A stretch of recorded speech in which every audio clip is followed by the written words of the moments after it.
What is up, guys? D Black Tay here, bringing you guys another Samurai 8 video, and I am pumped. Let's talk about chapter 31 in a second.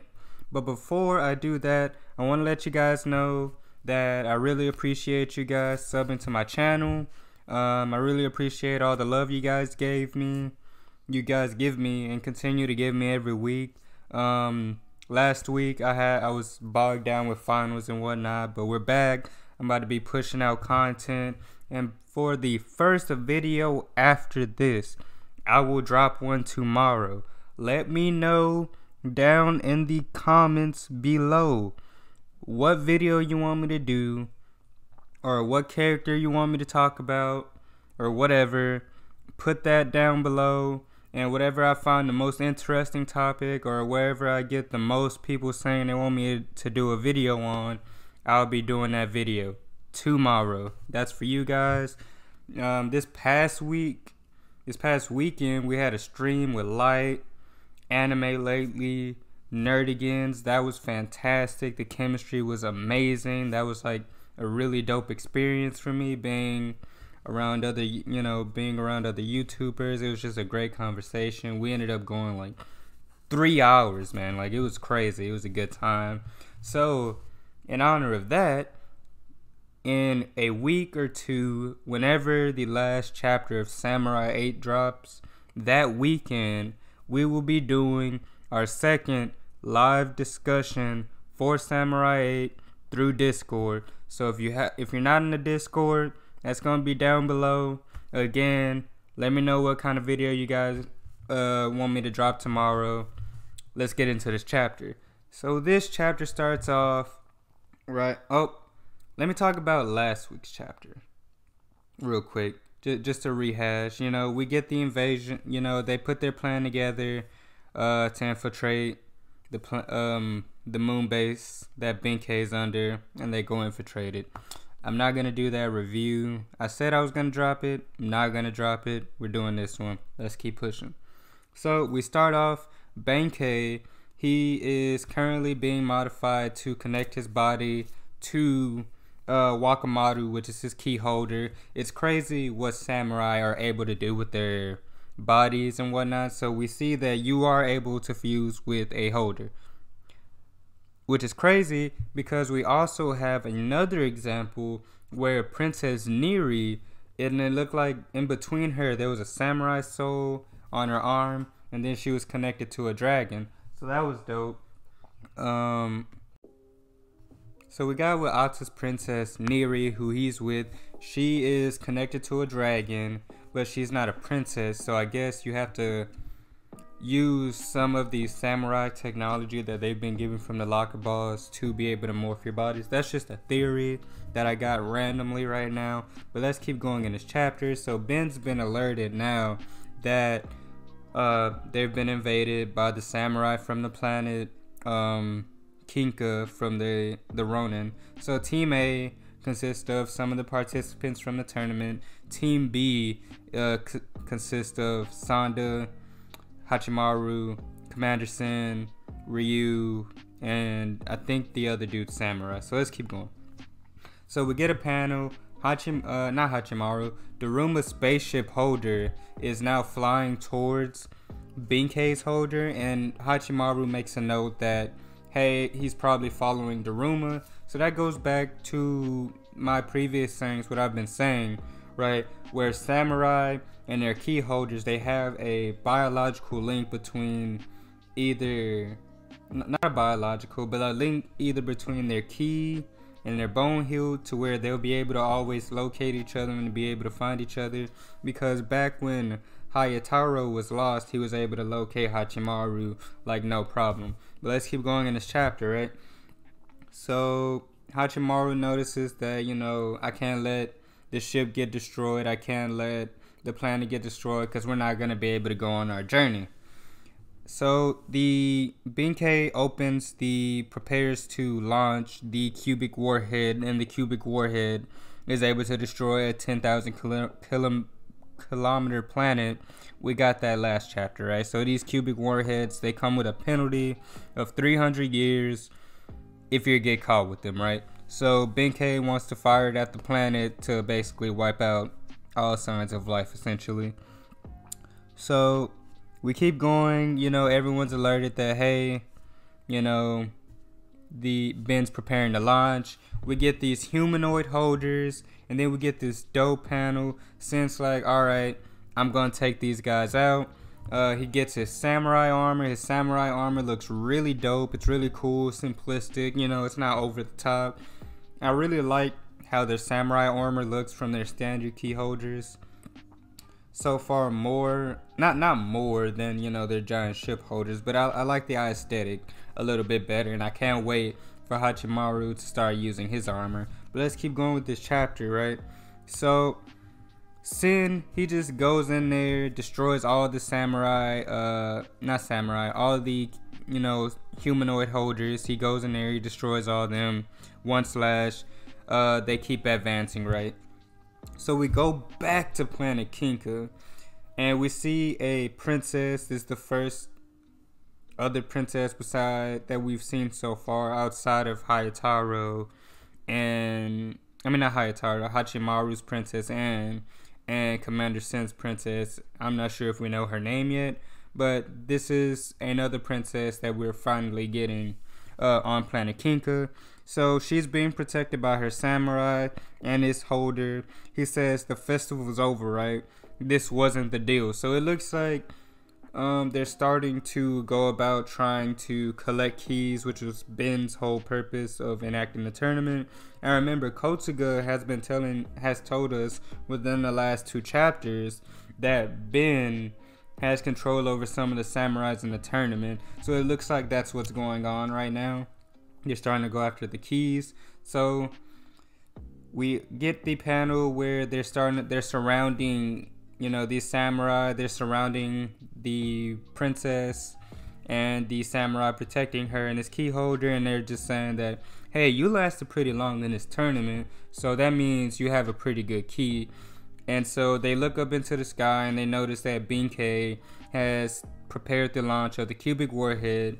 And since they're on his side, they are aware of the cubic warhead, and they're like, this isn't what we planned. This wasn't the deal, which was the title of the chapter. And I like when the title of the chapter is in the chapter. I just think it's just really interesting how it goes together.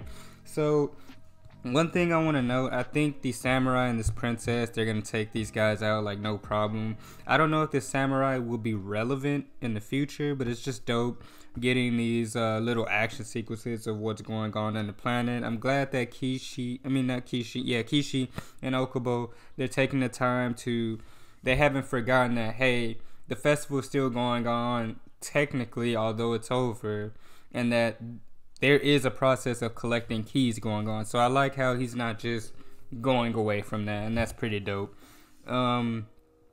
We get the Team A, they're going through the holder. And remember, the plan is to get to Benkei before 20 minutes is up to stop the key holder from, destroying the planet. So they split up into 2 teams to infiltrate. Team A, they're going through the humanoid holders. They're starting to, they're trying to get to Commander Sin and whatnot. Commander Sin, he then goes about hacking into the holder, and he does this from the information that we got from Daruma when he was whooping Benkei's ass a few chapters ago. So all that information that they got from Benkei's key, that Daruma got from Benkei's key, is coming into play here, because they're able to hack into the system to disengage traps, locked doors, and stuff like that Benkei would use to try to slow down time, right? So let's keep going. And then we get these really dope art patterns and these art panels, not patterns, panels. And it's just basically showing Team A and Team B's route to Benkei, right? So they're charging in. Benkei is notified that, hey, your system's been, hacked into. He's pretty pissed off. We find out that he is able to connect the ship to his body and use the samurai soul of Yoshitsuna.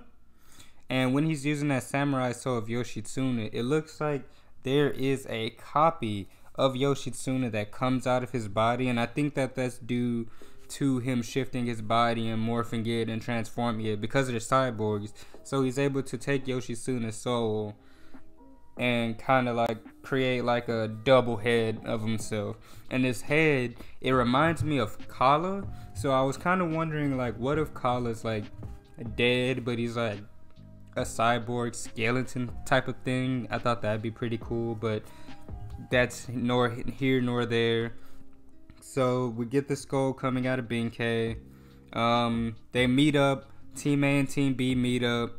You know, everyone's fine. And then we get this pretty cool panel where the sniper that was on Planet Kinka and Captain Sin, they connect their keys together, so Captain Sin is able to visualize and see through things, see through the walls, because you're able to share your vision through the keys and whatnot by connecting your key to another person's key. So this sniper, you know, he has see-through technology in his AI. They see through the wall where Benkei is at. Commander Sin uses a Gundari style. This is not the gear. This is a style technique, and it's called Silent Sword. And he basically, he shoots his arm off, and it goes, it's like a, almost essentially it's basically like a tracking device or a tracking missile, a heat-seeking missile is what this sword is. So he shoots it, it launches at Benkei, goes around corridors. Like, this thing is locked in on Benkei, right? So, you know, it hit, but it doesn't hit Benkei. It hits Yoshitsuna's like weird soul connecting body or whatever that's connected to Benkei, right? So it hits Benkei, it hits them. They look like conjoined twins. So I'm gonna just say Benkei is a conjoined twin right now. So it hits the conjoined twin of Benkei. It stabs the second head, not Benkei's. You know, Benkei's alive. He's the one that's actually moving the body. So it stabs Benkei, you know, Yoshitsuna through the neck. And then he's like, oh, you were just a little bit off, Sin. But something else cool that happens, right, is that there's some technology in Sin's hand. And I guess that it's like, it only responds by certain commands. And so he says decapitation. And so the sword that stabbed through Yoshitsuna, it starts flying, it starts propelling itself through 3 thrusters towards Benkei. Benkei obviously blocks it. And then that's when he activates the trap for Team A and Team B. He traps all of them except for Sonda. And Sonda's like, why, obviously. And so this, where we get into the ending of the chapter, the nitty gritty, I like to call it, which it had a lot of interesting stuff where Benkei, he's not remorseful to Sonda for what he did to him. He's like, who cares? Either you kill me or you don't kill me, essentially. And he gives Sonda an option. And I think that's because Benkei, he actually did care about Yoshitsuna, right? So he's not just gonna want to kill Kotsuga.